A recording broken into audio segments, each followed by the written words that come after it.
Hello, मैं श्रीधर मुंडा। मैं फिर से आज आर्ट क्लास में मैं आपके बीच आया हूँ।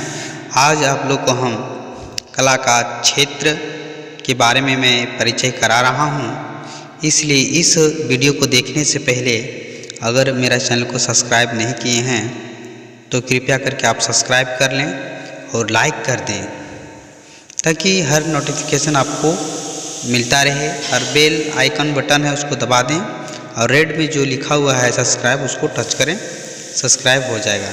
तो चलिए मैं आज आप लोग को कला का क्षेत्र यानी स्कोप ऑफ आर्ट के बारे में मैं परिचय करा रहा हूँ। आप इस वीडियो को ध्यान से देखें और सुनने का प्रयास करें। जैसे कि है कला का क्षेत्र व्यापक है। इसमें शिव है ना, सत्य और सौंदर्य की क्रिया, रेखा, रंग, ध्वनि अथवा शब्दों के द्वारा कलात्मक ढंग से अभिव्यक्ति मिलती है। आप सभी जानते हैं, है ना। मानव हृदय की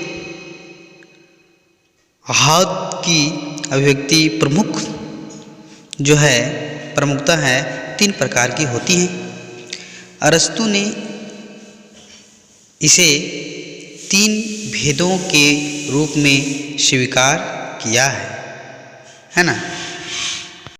जैसे कि है आचरण विषयक कला का उद्देश्य सदैव उपदेशात्मक जो रहा है ना। आप सभी जानते हैं, समाज को अच्छे आचरण की ओर अग्रसर करने वाली कला को सर्वश्रेष्ठ माना जाता है, क्योंकि कला एक ऐसा क्षेत्र है जो सर्वश्रेष्ठ माना जाता है। जो विषय है आचरण का, जो विषय हमारा है ना, सर्वश्रेष्ठ माना जाता है।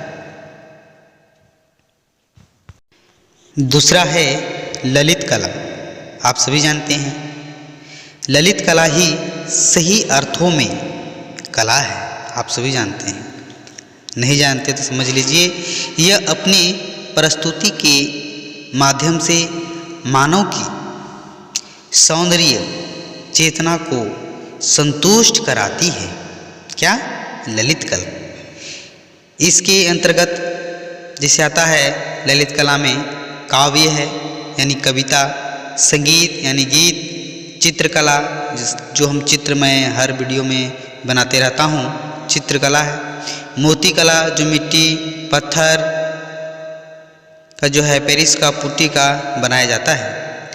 नृत्य कला में जानते हैं आप लोग, आज मनोरंजन के साधन हो गया है नृत्य कला, है ना। स्थापत्य कला में पत्थरों का जो है काट करके संगमरमर पत्थर का, लाल पत्थर का, बलुआई पत्थर का जो बनाया जाता है। तो क्या है, स्थापत्य कला की परिगणना की जाती है। जो ये आ रहे हैं आपका ललित कला के अंतर्गत ये सारे चीज़ आते हैं। तो आप इसको ध्यान से समझें और आगे समझने की प्रयास करें। आगे है तीसरा उदार कला। कला का व्यापक अर्थ उदार कला की ही सही व्यापक है। मानविकीय क्षेत्र के सभी विषय इसके अंतर्गत समाहित है, मिला हुआ है ना।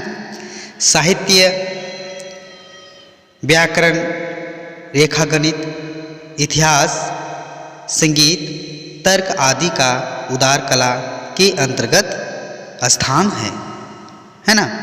तो ये सारे जो हैं मुख्य रूप से हमने आपको आचरण विषयक के बारे में परिचय कराएं।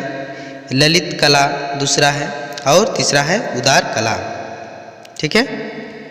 उसके बाद है प्राकृतिक दृश्य, है ना। प्राकृतिक दृश्य में जो आता है नदी, समुद्र, वृक्ष, सूर्य, बादल, पेड़ पौधे, पशु पक्षी, कीड़े मकोड़े आदि सभी सृष्टि दृष्टिगत वस्तुकला क्षेत्र के अंतर्गत आते हैं, है ना। लोक जीवन में अलंकरण का क्षेत्र विशद है। इसी प्रकार कला समाज में जुड़ी हुई है ना। कला का धार्मिक क्षेत्र भी बहुत ही जो है बहुत विस्तृत है, आप सभी जानते हैं। बौद्ध अनुयायियों ने बौद्ध धर्म का प्रचार कला के माध्यम से किया है।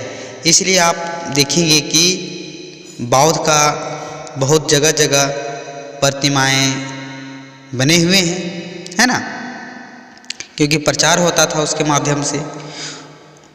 उन्होंने केवल धर्म प्रचार के लिए भारतीय कला का सहारा लिया है।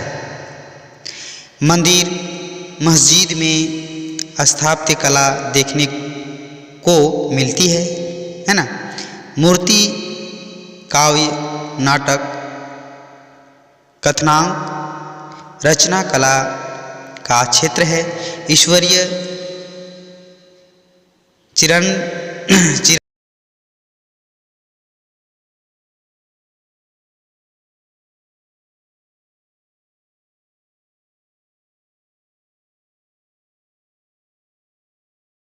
अवस्था में आध्यात्मिकता की ओर ले जाना कला का ही कार्य है। कला का व्यापारिक क्षेत्र प्राचीन कला से है।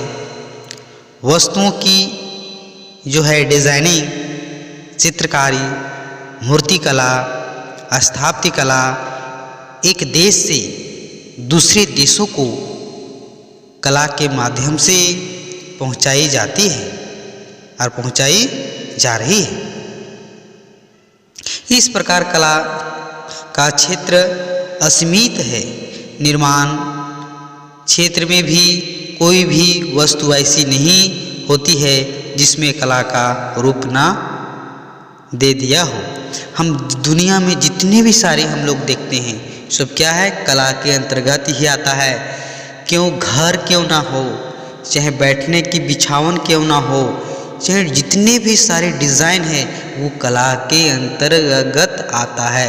कला है तो जीवन है, कला नहीं है तो कुछ नहीं है। कहने का मतलब जो आज साइंस भी आगे बढ़ा है तो कला के क्षेत्र से ही आगे बढ़ा है ना, आप सभी जानते हैं। इसलिए कला से हमेशा हम लोगों को जुड़ कर रहना चाहिए। कला से ही हर चीज़ का संभावना है, चाहे एक चम्मच से लेकर के यानी सुई से लेकर के बहुत बड़ा नाव तक ये कला के क्षेत्र के अंतर्गत आता है। ठीक है, आगे हम दूसरा वीडियो फिर लेके आएंगे। इसलिए जो सब्सक्राइब नहीं किए हैं कृपया करके सब्सक्राइब कर लें। बेल आइकन बटन को आप दबाएं ताकि हर नोटिफिकेशन मिले और आपको कला के बारे में संपूर्ण आपको जानकारी मिलता रहे। तो मैं इसी के साथ मैं आपसे अभी विदा लेता हूँ। बेस्ट ऑफ लक, आप लोग आगे बढ़ते रहें और कला का जानकारी लेते रहें। सभी को धन्यवाद।